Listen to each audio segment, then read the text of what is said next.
Let's make instant peri peri. उसके लिए हमें चाहिए सॉल्ट एज पर टेस्ट, फिर चाहिए सिंधु नमक 2 चम्मच, इसको पिंक सॉल्ट या रॉक सॉल्ट भी बोलते हैं।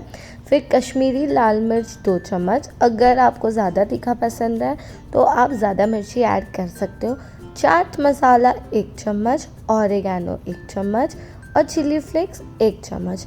यहाँ पे कश्मीरी लाल मिर्च इसलिए यूज़ की गई है क्योंकि कलर अच्छा आता है, इसलिए इसे अच्छे से मिक्स करिए। उसके सारे ल्यूम्स जो है वो गट्टे जो सॉल्ट के होते हैं उसे अच्छे से मिक्स कर दीजिए और ये कुछ ऐसा दिखने लगेगा।